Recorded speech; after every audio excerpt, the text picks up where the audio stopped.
Hello guys, welcome back to our channel. So ఎన్నో hurdles and మరెన్నో trolls అన్నింటినీ దాటుకొని ఫైనల్లీ మంచు విష్ణు గారి కన్నప్ప మూవీ అయితే రిలీజ్ అయింది. అండ్ మూవీ నాకెలా అనిపించిందంటే ఓకే, పర్లేదు. ఫస్ట్ హాఫ్ కొంచెం పేషెన్స్తో ఓపిక పట్టి చూస్తే సెకండ్ హాఫ్లో ఎప్పుడైతే ప్రభాస్ గారు ఎంట్రీ ఉంటుందో అప్పటి నుంచి మూవీలో ఒక ఇంట్రెస్ట్ అయితే క్రియేట్ అవుతుంది. And to be frank, Vishnu గారు ఎప్పుడైతే శివభక్తుడిగా మారతారో అప్పటి నుంచి ఆయన పర్ఫార్మెన్స్ చాలా బాగుంటుంది. అంటే మనసులో ఎలాంటి కల్మషం లేకుండా శివుడిని పూజించాలి అని ఆయన చూపించే అమాయకత్వం అవన్నీ చాలా బాగా ఎక్స్ప్రెస్ చేశారు. అండ్ ఎండింగ్లో అయితే ఇంకా నెక్స్ట్ లెవెల్. సో చెప్పే కదా, ఫస్ట్ హాఫ్ అయితే మాత్రం చాలా స్లోగా వెళ్తుంది.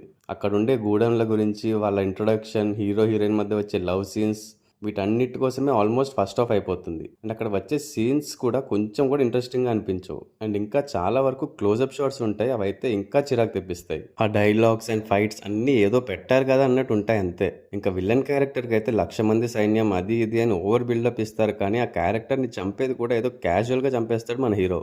అండ్ ఈ ఫైట్ సీక్వెన్స్ అంతా కూడా నైట్ టైంలో జరిగినట్టు చూపిస్తారు. సో కంప్లీట్ డార్క్ టోన్లో ఉంటుంది. బేసిక్గా నాకు ఇలా చీకటిగా ఉంటే నచ్చదు. ఏదో 1-2 సీన్స్ అంటే ఏమో, కానీ ఆల్మోస్ట్ ఒక 15 to 20 మినిట్స్ ఇలా డార్క్నెస్లోనే ఉంటుంది.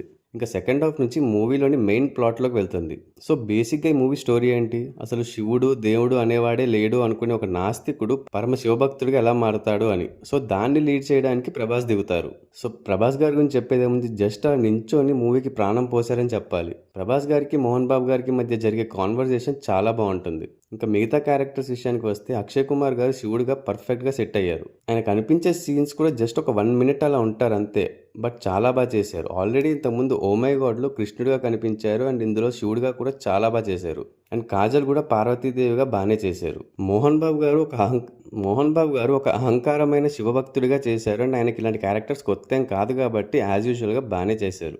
ఇంకా మిగతా క్యారెక్టర్స్ లైక్ హీరోయిన్ ప్రీతి, శరత్ కుమార్ గారు, ముఖేష్ రిషి గారు అందరూ వారి క్యారెక్టరైజేషన్ అండ్ ఆ సీన్స్ ఎలా ఉన్నా వాళ్ళ పర్ఫార్మెన్సెస్ అయితే బాగున్నాయి. ఇంకా స్పెషల్ అపీరియన్స్ ఇచ్చిన మోహన్ లాల్ గారి క్యామియో అయితే సూపర్. అండ్ మూవీలో ఇది ఒక ఇంపార్టెంట్ పాయింట్ కూడా. మ్యూజిక్ విషయానికి వస్తే బీజిఎం ఓకే, కానీ సాంగ్స్ మాత్రం 1-2 తప్ప మిగతా సాంగ్స్ అన్ని సోగా ఉంటాయి. డైరెక్టర్ ముఖేష్ కుమార్ గారి స్క్రీన్ ప్లే బాగుంది, కానీ అక్కడక్కడ కొంచెం ఇబ్బంది పెట్టే సీన్స్ ఉంటాయి. అదే ఆ క్లోజ్అప్ షాట్స్ అండ్ ఇంకా fight scenes. But apart from that మిగతా అంతా ఓకే. ఓవరాల్గా మూవీ అయితే యావరేజ్ వాచ్.